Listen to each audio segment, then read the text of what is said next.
Okay, we're going to be doing the Sharps Brewery tour with Ian, the brewer down at Sharps Brewery in Rock, Cornwall. Starting off, where are we starting off, Ian? At the moment we're in the mill room, so what we've got in here is our malts and our hops where we store them. As you can see over there, we've got our mill and our grist case, so if you follow me, yeah, we'll go down to the mill. So this is where all of the malt and everything gets delivered through here. It all gets stored with the hops, yeah? Yeah, so what happens in here, outside we've got 2 silos with pale malts that come in from outside into the mill, and goes through the mill and then into the grist case. Okay. And while that's happening, we have our additions of either roasted or crystal malts, depending on what brew we're doing, depending on how much of each we'll add. Yeah.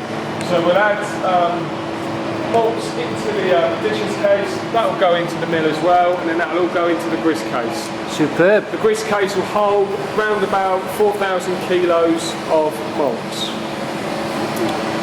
From the grist case, it will then go through into the mash tun, into the brew house. So if we go through into the brew house, ready?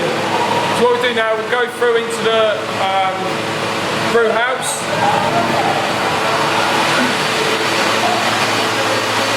So the malt will come through from the grist case into the mash tun. And it gets mixed with water, so depending on what size brew we do, depending on how much hot water we have. In the mash tun, the grist will sit for approximately an hour to release all the enzymes and proteins and sugars. So then, after that hour, the sparge will start and we'll start to rinse the grain through and it will run off into the kettle. So the work will run from the mash tun into the kettle. The usual run-off takes about 2 hours. About 2 hours 20 minutes. While it's in the kettle, we're heating it up to 95 degrees as well. So that way that will kill off any bacteria that's in the malt. Once that runoff's complete, we'll then start to add the hops. And the hops get added at 3 different intervals. So we're putting the first hops, which are bitterness hops, right at copper up time, so start of the boil.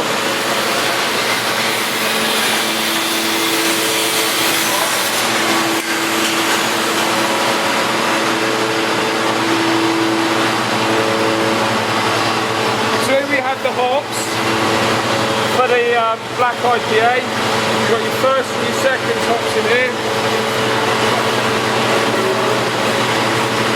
Once that's all run off, we'll start to add the hops at 3 different stages throughout the boil. You release that hatch then, and yeah. the hops just go in. We release the hatch, add the hops, close the hatch down, increase the boil. That way it releases all the alpha acids in the hops. It gives us bitterness and flavour. Superb. Once that's complete, we then transfer the hoppy work into the hop back. So this is the hop back here, yeah?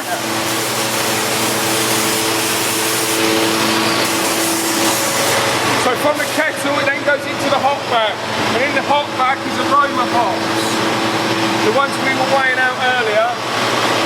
So the work then gets transferred into there. It takes about 20 minutes, and then from there that gets recirculated so everything gets stirred up.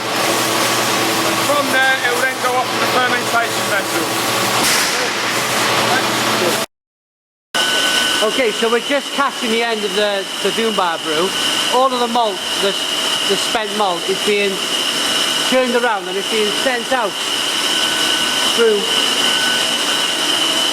You can see on that window. There you go.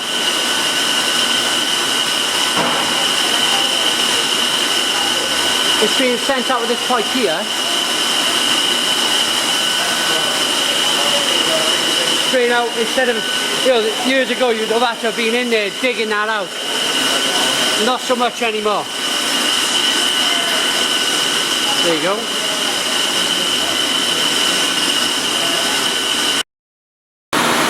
Right, Stuart here, bit of a misty screen, is adding the hops to the doom bar. What hops are in here?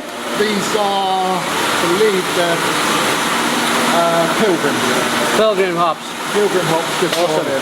Fantastic. So to get it to work, the hop back into the fermentation room, transfer it through a network of pipes and through the work cooler. What happens in the work cooler is the hot work will come down, get mixed with oxygen, as you can see there. This oxygen will help the yeast to generate, because yeast likes oxygen and sugar to help it grow and multiply and help with fermentation, turn all the sugars into alcohol.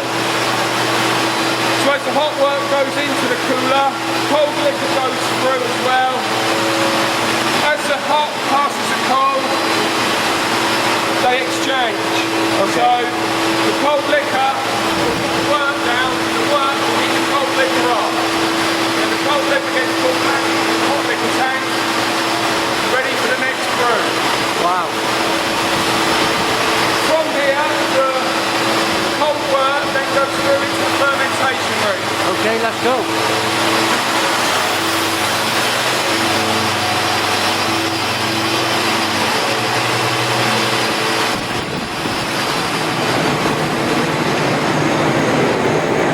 So these are all the FVs, the fermentation vessels. How many of you have? 20 is it? We've got 29 fermentation vessels. 29. varying in size from 200 barrels to 600 barrels. So we can do various different sizes of brews, various different recipes. Wow.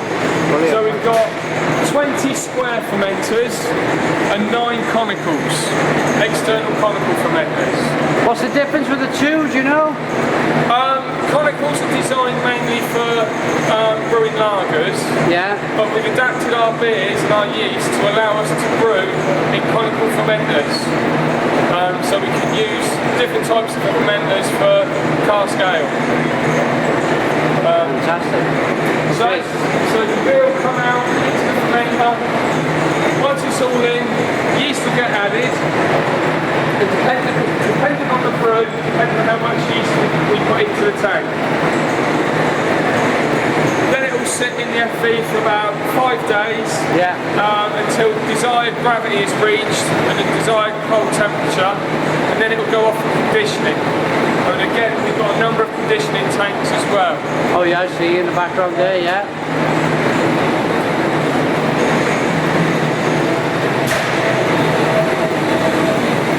So once fermentation is complete, we then transfer the beer to conditioning. Conditioning is usually around 3 to 4 days. Sometimes we dry hop in the tank as well, so we'll add hops to the tank, to the conditioning tank, to get the dryness to the flavour of the beer, depending on what brews we're doing. If it's an average doom bar, then it just goes straight in, it will sit there 3 to 4 days before it goes into cask. At each stage of the brewing process, we're checking for micro issues as well in the yeast, in the beers, and the conditioning as well. So nothing gets sent out unless it's been through thorough lab testing as well. Fantastic. Great. And then the caster room then, the racking and the cast room, yeah? Let's keep on going. So we've got a number of conditioning tanks, 20. Again, varying in size from 200 all the way up to 600. So we can put one whole doom bar brew into one of these tanks, or we can split it, or we can do different size brews into different tanks as well. Right, I got you. Okay. So we go through now into the racking area. So it goes from conditioning tank into cask. Okay.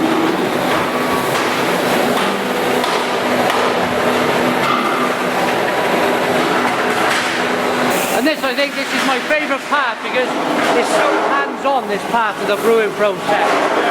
So what we've got here is the racking area. You'll have 30 barrels coming at this end, where all the old shives and keystones are taken out. The barrels are put on the clean machine.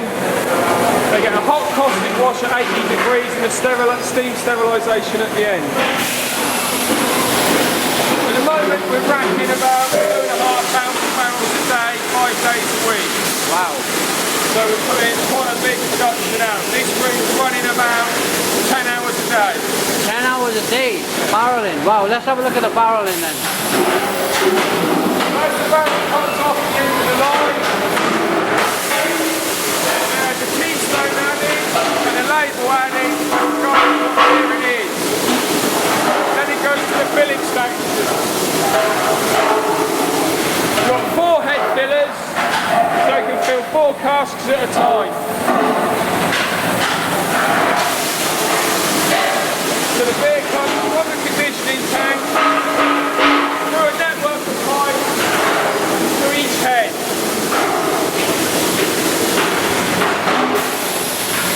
As the barrel fills, automatically lifts, shive gets put in, and away it goes.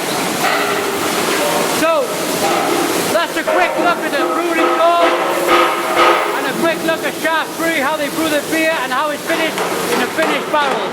Thanks for watching, thanks to Ian, and cheers.